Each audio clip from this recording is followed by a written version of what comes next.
ಹೊಸ ವರ್ಷ, ಹೊಸ ಕನಸು, ಹೊಸ ಬೆಳಕು, ಹೊಸ ನಿರೀಕ್ಷೆಗಳೊಂದಿಗೆ ಹೊಸ ವರ್ಷ ನಮ್ಮ ಮುಂದೆ ಬಂದಿದೆ.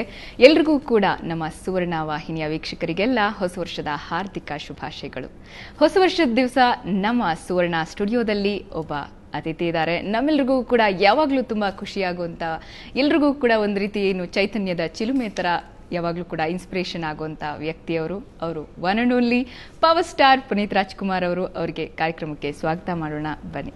ನಮಸ್ತೆ ಸರ್, ಹೊಸ ವರ್ಷದ ಶುಭಾಶಯಗಳು ಸರ್. ನಿಮಗೂ ಅಷ್ಟೇ ಹೊಸ ವರ್ಷದ ಶುಭಾಶಯ, ವೀಕ್ಷಕರಿಗೂ ಹೊಸ ವರ್ಷದ ಶುಭಾಶಯ. Wish everybody very happy new year.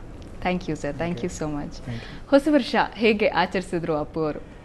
ಮನೆ, ಫ್ಯಾಮಿಲಿ, ಮಕ್ಕಳು, ಕ್ಲೋಸ್ ಫ್ರೆಂಡ್ಸ್. ಓಕೆ, ಹೊಸ ವರ್ಷಕ್ಕೆ ಅಪ್ಪು ರೆಸಲ್ಯೂಷನ್ಸ್ ಏನಿರ್ಬೋದು? ರೆಸಲ್ಯೂಷನ್ಸ್ ಜನರಲ್ ಆಗಿ ಏನು ಅನ್ಕೊಳ್ಳಲ್ಲ. ಹೋದ ವರ್ಷ ಪ್ರತಿ ವರ್ಷನೂ ರೆಸಲ್ಯೂಷನ್ ಅಂತ ವೆಯ್ಟೇ ಬರೋದು ಮೈಂಡ್ಗೆ. ಬಟ್ ಐ ಥಿಂಕ್ ಹೋಗ್ತಾ ಹೋಗ್ತಾ ಟೈಮ್ ಹೋಗ್ತಾ ಏನನ್ಸುತ್ತೆ ಅಂದರೆ, ರೆಸಲ್ಯೂಷನ್ ಅಂತ ಬಂದಾಗ ಹ್ಯಾಪಿನೆಸ್, ಫಸ್ಟ್ ಸಂತೋಷ ಆಗಿರ್ಬೇಕು, ಅದೇ ಒಂದು ಮೇನ್ ರೆಸಲ್ಯೂಷನ್. ಬಟ್ ಯಾವಾಗಲೂ ಖುಷಿಯಾಗೇ ಕಾಣಿಸ್ತಾರೆ ಅಪ್ಪು. ನಮ್ಗೆ ಯಾವಾಗಲೂ ಕೂಡ ಏನೋ ಕೋಪದಲ್ಲಿ ಕಾಣಿಸ್ಕೊಳ್ಳೋದಾಗ್ಲಿ, ಏನೋ ಬೇಸರದಲ್ಲಿ ಆ ಥರ ಕಾಣಿಸೋದೇ ಇಲ್ಲ. ಆ ಚಿಕ್ಕ ಮಗುವಿಂದ ಹೇಗಿದೆಯೋ ಅದೇ ಮುಖ ಇವತ್ತಿಗೂ ಕೂಡ ಏನು ಬದಲಾಗಿಲ್ಲ. ಆ ಮುಖದಲ್ಲಿರುವಂಥ ಭಾವನೆಗಳಾಗ್ಲಿ, ನಗು ಆಗಲಿ ಹಾಗೇ ಇದೆ ಅಂತಲೇ ನಮ್ಗನ್ಸೋದು. ಸೊ ಅದಕ್ಕೆ ಅದ್ರ ಸೀಕ್ರೆಟ್ ಏನಾದ್ರು ಇದೆಯಾ? ಏನಿಲ್ಲ, ಏನಂದ್ರೆ ಎಲ್ಲ ಪ್ರಾಬ್ಲಮ್ಗೂ ಒಂದು ಸೊಲ್ಯೂಷನ್ ಇದ್ದೇ ಇರುತ್ತೆ. ಸೊ ಸೊಲ್ಯೂಷನ್ ಇದೆ ಅಂತ ಗೊತ್ತಾದ್ಮೇಲೆ ಯಾವಾಗ ನಗ್ನಗ್ತಾ ಸಂತೋಷವಾಗಿರ್ಬೇಕು. ಸೊ ಆಟೋಮೆಟಿಕ್ ಆಗಿ ಯಾವಾಗಲೂ ಖುಷಿಯಾಗಿರ್ತೀವಿ. Super sir, super super.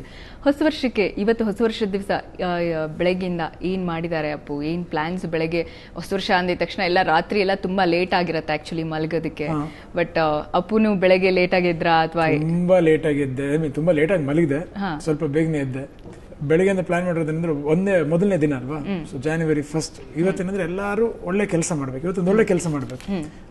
ಒಳ್ಳೆ ಕೆಲಸ ಅಂದ್ರೆ ಏನು? ನಮ್ಮ ಹೊಟ್ಟೆಪಾಡು. ಸೊ ಇವತ್ತು ಬೆಳಗ್ಗೆ ಹೋಗಿ ಫಸ್ಟ್ ಡಬ್ಬಿಂಗ್, ನಿನ್ನಿಂದಲೇ ಸಿನಿಮಾದ ಡಬ್ಬಿಂಗ್, ಒಂದು ಪ್ಯಾಚ್ ವರ್ಕ್ ಡಬ್ಬಿಂಗ್ ಇತ್ತು, ಆ ಡಬ್ಬಿಂಗ್ ಹೋಗಿದ್ವಿ. ಮತ್ತೆ ಆಫೀಸ್ಗೆ ಹೋಗಿದ್ದೆ. ನಂತರ ಹೆಂಗಿದೆ, ಮನೇಲಿ ಇದ್ದೇ ಇರ್ತೀವಿ. ಸೊ ಮಕ್ಕಳ ಜೊತೆ ಆರಾಮಾಗಿದ್ಬಿಟ್ಟು ತಿರ್ಗಾ ನಾಳೆಯಿಂದ ಶೂಟಿಂಗ್ ಶುರು. ಬಟ್ ಫಸ್ಟ್ ಡೇ ಕೆಲಸ ಮಾಡಬೇಕು ಅನ್ನೋದು ಹಿಂದಿನಿಂದಲೂ ಬಂದಿರೋ ಇದಾದು 100%. ಓಕೆ, ಮುಖ್ಯವಾದ ಕೆಲಸ ಮಾಡ್ಬಿಟ್ಟೆ. ಫಸ್ಟ್ ಹೋಗಿ ಎಕ್ಸರ್ಸೈಸ್ ಮಾಡಬೇಕು. ವರ್ಕೌಟ್ ಫಸ್ಟ್ ಡೇ ಏನೇ ಮಾಡಿದ್ರೆ ಅದನ್ನ ಕಂಟಿನ್ಯೂ ಆಗಿ ಮಾಡ್ತೀವಿ ಅಂತ. ಓಕೆ, ವರ್ಕೌಟ್ ಅಂದ್ರೆ ತುಂಬಾ ಇಷ್ಟ? ತುಂಬಾ ಇಷ್ಟ. ಆಕ್ಚುಲಿ ಅಪ್ಪು ಫ್ಯಾನ್ಸ್ ಎಲ್ಲ 2013ರಲ್ಲಿ ಅಪ್ಪುನ ತುಂಬಾನೇ ಮಿಸ್ ಮಾಡ್ಕೊಂಡಿದ್ದಾರೆ. ಸೊ ನಿನ್ನಿಂದಲೇ ಸಿನಿಮಾದಿಂದ 2014ರ ಆರಂಭದಲ್ಲೇನೆ ಬರ್ತಾ ಇದ್ದಾರೆ ಎಲ್ಲರ ಮುಂದೆ. ಸೊ ಈ 2014 ನಿಜವಾಗ್ಲೂ ಅಪ್ಪು ಫ್ಯಾನ್ಸ್ಗೆಲ್ಲ ಒಂದು ಹಬ್ಬ ಅಂತ ಹೇಳ್ಬೋದು. 2013ರಲ್ಲಿ ಅಪ್ಪು ಆಕ್ಟ್ ಮಾಡಿಲ್ಲ ಅಥವಾ ಅಪ್ಪು ಸಿನಿಮಾ ಬರಲಿಲ್ಲ, ರಿಲೀಸ್ ಆಗಲಿಲ್ಲ ಅನ್ನೋದ್ರ ಬಗ್ಗೆ ರಿಗ್ರೆಟ್ ಮಾಡ್ತಾರಾ ಅಪ್ಪು? ಇಲ್ಲ, ರಿಗ್ರೆಟ್ ಮಾಡೋಕ್ಕೆ ನಾನು ಏನು ಮಾಡೋಕ್ಕಾಗಿಲ್ಲ. ಅಂದ್ರೆ ಆಕ್ಚುಲಿ ನಿನ್ನಿಂದಲೇ ಮಾರ್ಚ್ ಏಪ್ರಿಲ್ ಶುರು ಆಗ್ಬೇಕಾಗಿತ್ತು ಸಿನಿಮಾ. ಕಾರಣಾಂತರದಿಂದ ಅದು ಮುಂದಕ್ಕೆ ಹೋಯ್ತು. ಸ್ಕ್ರಿಪ್ಟ್ ಅಪ್ರೂವ್ ಆಗಿರ್ಲಿಲ್ಲ. ನಂತರ ಏನೋ ಸ್ವಲ್ಪ ಚೇಂಜಸ್ ಇತ್ತು, ಅದಿತ್ತು. ಸೊ ಈಗ ಶುರು ಆಗುತ್ತೆ, ಆಗ ಶುರು ಆಗುತ್ತೆ ಅನ್ಕೊಂಡೆ ಮುಂದಕ್ಕೆ ಹೋಗ್ಬಿಡ್ತು. ಸೊ ನಾನು ಮಾಡ್ತಿರೋಂಥ ಒಂದು ಟೆಲಿವಿಷನ್ ಕಾರ್ಯಕ್ರಮದಲ್ಲಿ ಬ್ಯುಸಿ ಆಗಿದ್ಬಿಟ್ಟೆ. ಕರೆಕ್ಟ್, ಕನ್ನಡದ ಕೋಟೆ ಅಧಿಪತಿಯಲ್ಲಿ. So ಕಾರ್ಯಕ್ರಮದಲ್ಲೂ busy ಆಗಿದ್ಬಿಟ್ಟೆ. ಜೊತೆ ಕೂಡ ಬರಲಿಲ್ಲ ಕರೆಕ್ಟಾಗಿ. ಸ್ಕ್ರಿಪ್ಟ್ ಆ ಟೈಮಲ್ಲಿ ಆಗುತ್ತೆ. ಇನ್ಫ್ಯಾಕ್ಟ್ ಇನ್ನೊಂದು ರೀಮೇಕೇ ಮಾಡೋಣ ಅಂತ ಅನ್ಕೊಂಡ್ವಿ. ಬಟ್ ಯಾರೆಕ್ಕುಗಳು ರೀಮೇಕ್ ಆಗಿತ್ತು, ತಿರುಗಿ ಇನ್ನೊಂದು ಇಮಿಡಿಯೇಟ್ ರೀಮೇಕ್ ಆಗೋಗುತ್ತಾ. ಆಮೇಲೆ ರೀಮೇಕ್ ಮಾಡೋಂಥ ಸಬ್ಜೆಕ್ಟ್ ಆ ಟೈಮಲ್ಲಿ ಯಾವುದು ಸಿಗಲಿಲ್ಲ ನಮಗೆ. ಸೊ ಯಾವುದು ಇನ್ಸ್ಪಿರೇಷನ್ ಬರಲ್ಲ, ಇದನ್ನ ಮಾಡಬೇಕು ಅದನ್ನ ಮಾಡಬೇಕು ಅಂತ. ಸೊ ಏನಾಗೋಯ್ತು, ಬಹುಶಃ 2013ರಲ್ಲಿ ಆಗುತ್ತೆ ಅನ್ಕೊಂಡು ಯಾವುದೋ ರಿಲೀಸ್ ಆಗಿದೆ. ಬಹುಶಃ ಈ 2014 ಮುಂದೆ 2014, 15, 16 ನನಗೆ ಗೊತ್ತಿರೋ ಪ್ರಕಾರ ವರ್ಷಕ್ಕೊಂದು 2ರಿಂದ 3 ಸಿನಿಮಾ ಖಂಡಿತ ಬರುತ್ತೆ. At least 2 for sure. ಬಟ್ ಮೊದಲಿಂದಾನು ಅಪ್ಪು ಇಂದ ಇಲ್ಲಿವರೆಗೂ ಕೂಡ ಅಪ್ಪು ಒಂದ್ ವರ್ಷಕ್ಕೊಂದು ಸಿನಿಮಾ ಅನ್ನೋ ತರ ಮಾಡ್ಕೊಂಡು ಬಂದಿದ್ರಲ್ವಾ? ಇಲ್ಲ, ಎಕ್ಸಾಕ್ಟ್ ಆಗಿ ಒಂದು ಸಿನಿಮಾ ಅಂತಲ್ಲ. ಏನಾಯ್ತು ಅಂದ್ರೆ, ಅಪ್ಪು ಮಾಡಿದ್ಮೇಲೆ ಆ ಟೈಮ್ ಎಲ್ಲ ಸಿನಿಮಾ ಮೇಲೆ ಸಿನಿಮಾ ಮಾಡಬೇಕು ಅನ್ನೋದಕ್ಕಿಂತನೂ ಅಪ್ಪು ಆಯ್ತು. ಅಪ್ಪ ಆದ್ಮೇಲೆ ರಿಲ್ಯಾಕ್ಸ್ಡ್ ಆಗಿ ಅಭಿ ಮಾಡಿದ್ವಿ. ಅಭಿ ಆದ್ಮೇಲೆ ವೀರಕನ್ನಡಿಗ ಶುರು ಆಯ್ತು. ವೀರಕನ್ನಡಿಗ ಶುರು ಆದ್ಮೇಲೆ ವೀರಕನ್ನಡಿಗ ಮುಗಿದ್ಮೇಲೆ ಐ ಥಿಂಕ್ ಮೌರ್ಯ ಮಾಡಿದ್ವಿ. ಸೊ ಅವಾಗೇನೋ ಸ್ವಲ್ಪ ರಿಲ್ಯಾಕ್ಸ್ಡ್ ಆಗಿ ಮಾಡಿದ್ವಿ. ನಂತರ ಮೌರ್ಯ ಆದ್ಮೇಲೆ ಆಕಾಶ ಎಲ್ಲ ಮಾಡೋ ಟೈಮ್ಲಿ ಆಲ್ಮೋಸ್ಟ್ ವರ್ಷಕ್ಕೆ 2 ಬರೋಕ್ಕೆ ಶುರು ಆಯ್ತು. ತಿರ್ಗಾ ಒಂದೊಂದು ಸಿನಿಮಾ ಬರೋಕ್ಕೆ ಶುರು ಆಯ್ತು. ಆ ಟೈಮಲ್ಲಿ ಸಾಕಷ್ಟು ಜನ ಸ್ಕ್ರಿಪ್ಟ್ ಹೇಳಿದಾಗ ಕೂಡ ನನಗೆ ಇದನ್ನೆಲ್ಲ ಮಾಡಬೇಕು ಅಂತ ಅನಿಸ್ಲಿಲ್ಲ. ಈಗ ಏನಾಯ್ತು ಸಡನ್ ಆಗಿ ಕೆಲಸದಲ್ಲಿ ಸಿನಿಮಾ ಏನೇ ಸ್ಕ್ರಿಪ್ಟ್ಗಳೇ ನಮ್ಗೆ ಸಿಗ್ತಾ ಇಲ್ಲಲ್ಲ, ಸಿನಿಮಾನೇ ಸರಿಯಾಗಿರೋದು ಮಾಡೋಕ್ಕಾಗ್ತಿಲ್ಲಲ್ಲ ಅಂತ ಅನ್ಕೊಂಡಾಗ ಏನಾಗುತ್ತೆ 4-5 ಸಿನಿಮಾ ಒಟ್ಟಿಗೆ ಬಂದ್ಬಿಡುತ್ತೆ. ಸೊ ಈ ವರ್ಷ ಪ್ಯಾಕ್ಟ್ ಆಗಿದೆ. ಸೂಪರ್. ನಿನ್ನಿಂದಲೇ ಬರುತ್ತೆ, ನಿನ್ನಿಂದಲೇ ಆದಮೇಲೆ ಇನ್ನೊಂದು ಸಿನಿಮಾ ನಡೀತಾ ಇದೆ ಈಗ. ಆ ಸಿನಿಮಾ ಆದ ನಂತರ ಪವನ್ ಒಡೆಯರ್ ಅವ್ರದ್ದು, ಸೂರ್ಯ ಅವ್ರದ್ದು ಸ್ಕ್ರಿಪ್ಟ್ ವರ್ಕಲ್ಲಿದೆ. ಸೊ ಆ ಸಿನಿಮಾನು ಶುರು ಆಗುತ್ತೆ. ಸೊ ಇನ್ನು ಮುಂದೆ ಐ ಥಿಂಕ್ ಅದಾದಮೇಲೆ ಸಾಕಷ್ಟು ಕಥೆಗಳ ಡಿಸ್ಕಷನ್ ಇದೆ. ಪ್ರೇಮ್ ಅವ್ರ ಜೊತೆಗೂ ಒಂದು ಸಿನಿಮಾ ಡಿಸ್ಕಷನ್ ಇದೆ. ಒಟ್ಟಿನಲ್ಲಿ ನಿನ್ನಿಂದಲೇ ಇಂದ ಈ ಒಂದು ಜರ್ನಿ ಸ್ಟಾರ್ಟ್ ಆಗ್ತಾ ಇದೆ 2014ರಲ್ಲಿ. ನಿನ್ನಿಂದಲೇ ಎಲ್ಲ ಒಂದು ಫ್ಯಾನ್ಸ್ಗಾಗಿ, ನಿಮಗಾಗಿ ಅಂತ ಅಪ್ಪು ನಿನ್ನಿಂದಲೇ ಮೂಲಕ ಬರ್ತಾ ಇದ್ದೀರಾ.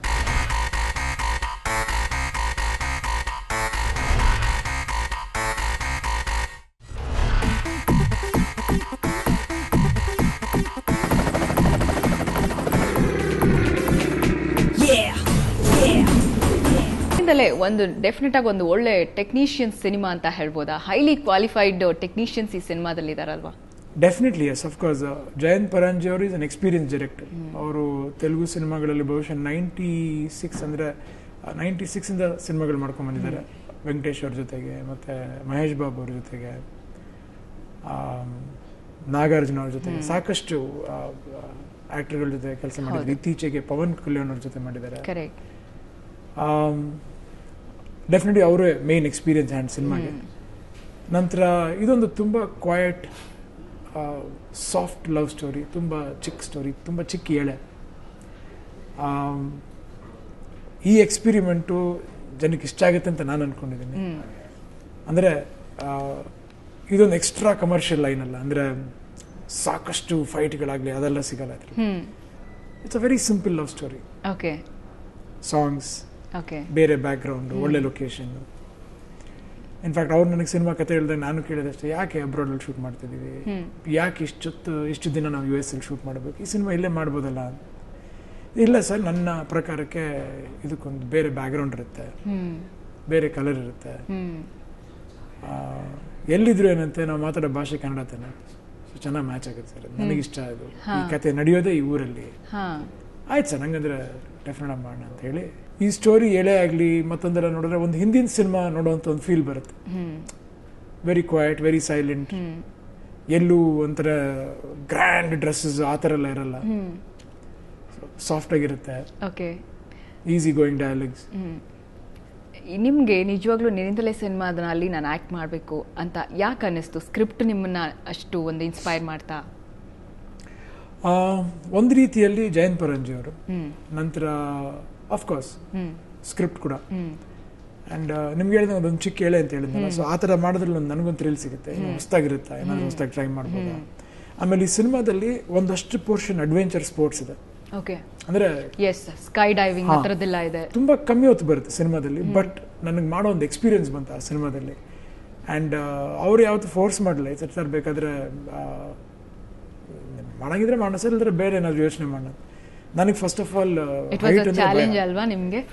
ಸ್ವಲ್ಪ ಭಯ ಆಗುವಂತ ರಿಸ್ಕ್ ಡೆಫಿನೆಟ್ಲಿ ಮಾಡೋದ್ರಲ್ಲಿ ರಿಸ್ಕ್ ಇಲ್ಲ, ನಾವು ಫಸ್ಟ್ ಗಟ್ಸ್ಫುಲ್ ಆಗಿ ಫೀಲ್ ಮಾಡ್ಬೇಕಷ್ಟೇ. ಓಕೆ. ಆ್ಯಂಡ್ ಅಲ್ಲಿ ಹೋದ್ಮೇಲೆ ಅನ್ನಿಸ್ತದೆ ಎಷ್ಟು ಸಿಂಪಲ್ಲು. ಧೈರ್ಯ ಅಂದರೆ ನಾವು ಅಲ್ಲಿ ಹೋಗಿ ಮೇಲೆ ಬಿಲೋವರೆಗೂ ಮಾತ್ರ ಧೈರ್ಯ ಬೇಕಷ್ಟೇ, ಬಿದ್ದ ಮೇಲೆ it is fantastic. I think ನನ್ನ ಮೊನ್ನೆ ಕೂಡ ಇಂಟರ್ವ್ಯೂಗಳಲ್ಲಿ ಮತ್ತು ಆಡಿಯೋ ರಿಲೀಸಲ್ಲಿ ಕೂಡ ಹೇಳಿದೆ, ಯಾರಿಗಾದರೂ ಅಪರ್ಚುನಿಟಿ ಸಿಕ್ಕಿದ್ರೆ ಮಾಡಿ ಅಂತ. Excellent, great experience.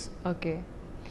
ನಿನ್ನಿಂದಲೇ ಸಿನಿಮಾದಲ್ಲಿ ಮ್ಯೂಸಿಕ್ ಡೈರೆಕ್ಟರ್ ಕೂಡ ಮಣೀಶ್ ಶರ್ಮಾ ಅವರು, ತೆಲುಗಿನವರೇ ಇದ್ದಾರೆ ಸಿನಿಮಾದಲ್ಲಿ. ಸೊ ಈಗಾಗಲೇ ಹಾಡುಗಳು ರಿಲೀಸ್ ಆಗಿದೆ, ತುಂಬಾ ಚೆನ್ನಾಗಿದೆ ಹಾಡುಗಳೆಲ್ಲ ಕೂಡ. ನಿಮ್ಮ ಫೇವ್ರೆಟ್ ಹಾಡು ಯಾವುದು? ಹಾಡುಗಳ ವಿಶೇಷತೆ ಏನು ಹೇಳ್ಬೋದು? ಮಣೀಶ್ ಶರ್ಮಾ ಅವ್ರ ಬಗ್ಗೆ ಹೇಳ್ಬಿಡ್ತೀನಿ, ಯಾಕಂದ್ರೆ ಮಣೀಶ್ ಶರ್ಮಾ ಅವರು ನನ್ನ ಕಾಂಬಿನೇಷನ್ ಇದೆ, 2ನೇ ಸಿನಿಮಾ ಅಜಯ್ ಮಾಡಿದ್ರು. ಅಜಯ್, ಓಕೆ. ಆ್ಯಂಡ್ ಮಣೀಶ್ ಶರ್ಮಾ ಅವರ ಮ್ಯೂಸಿಕ್ ಬಗ್ಗೆ ಅಂದರೆ ಆ ಟೈಮಲ್ಲಿ ತೆಲುಗಲ್ಲಿ ಚಿರಂಜೀವಿ ಅವರದು ಕೆಲವು ಫೇಮಸ್ ಹಾಡುಗಳಿತ್ತು. ಆ ಹಾಡಂದ್ರೆ ನಂಗೆ ತುಂಬ ಇಷ್ಟ ಆವಾಗ. ಸೊ ಆ ಟೈಮಿಂದನೂ ಅವ್ರ ಜೊತೆಲಿ ಒಂದು ಸಿನಿಮಾ ಮಾಡಬೇಕು ಅಂತ ಇಷ್ಟ ಆಯಿತು. ನಂತರ ಅವರೊಂದು ಕನ್ನಡ ಸಿನಿಮಾ ಮಾಡಿದರು, ಮುರಳಿ ಆ್ಯಕ್ಟ್ ಮಾಡಿದೆ ಅದರಲ್ಲೊಂದು ತುಂಬ ಒಳ್ಳೆ ಹಾಡಿತ್ತು, ರಕ್ಷಿತಾ ಮುರಳಿ ಸಿನಿಮಾ ಹೆಸರು ಬಾಗಿ ಬರ್ತಿಲ್ಲ ನನಗೆ. Beautiful song. Okay. So he was known for melody songs, ಯಾರು ಮಣೀಶ್ ಶರ್ಮಾ ಅವರು. ಸೊ ಈ ಸಿನಿಮಾದಲ್ಲಿ ಅವ್ರು ಮಾಡ್ತಾರೆ ಅಂದಾಗ ಖುಷಿ ಇತ್ತು. ಸೊ ಈ ಸಿನಿಮಾ ಶುರು ಮಾಡಿದ್ರು. ಜೊತೆಗೆ ಅವರು ಮಾಡಿರೋಂಥ ಈ ಸಿನಿಮಾ ಹಾಡುಗಳಲ್ಲಿ ನನಗೆ 2 ಹಾಡು ತುಂಬ ಇಷ್ಟ. ಒಂದು ಬಂದು ಈ ಹಾಡಲ್ಲಿ ಈ ಸಿನಿಮಾದಲ್ಲಿ ಬರುವಂಥ ಒಂದು ಕ್ಲೈಮ್ಯಾಕ್ಸ್ ಹಾಡು, ಅದು ಬಹುಶಃ ಸಿನಿಮಾ ಜೊತೆ ನೋಡಿದ್ರೆ ಚೆನ್ನಾಗಿರುತ್ತದೆ. ಸೀಕ್ವೆನ್ಸ್ ಮೌನ ತಾಳಿತ ದಾರಿ ಅಂತ ಹೇಳಿ ಅದೊಂದು ಒಳ್ಳೆ ಹಾಡು, ಅದು ಅವ್ರ ಮಗ ಕಂಪೋಸ್ ಮಾಡಿದ್ದು. ನಂತರ ಇನ್ನೊಂದು ಹಾಡು ನನಗೆ ತುಂಬ ಇಷ್ಟ ಆಗಿದೆ, ಹಾರು ಹಾರು ರೆಕ್ಕೆ ಬಿಚ್ಚಿ ಹಾರು ಅಂತ ಒಂದು ಹಾಡಿದೆ, ಆ ಹಾಡು ತುಂಬ. ಇನ್ನು ಅಫ್ಕೋರ್ಸ್ ನಿಂತೆ ನಿಂತೆ ಕಾಯುತ್ತಾ, ಅದು ಚೆನ್ನಾಗಿದೆ. ಆಮೇಲೆ ಪಿಕ್ಚರ್ನ title song actually melodious song,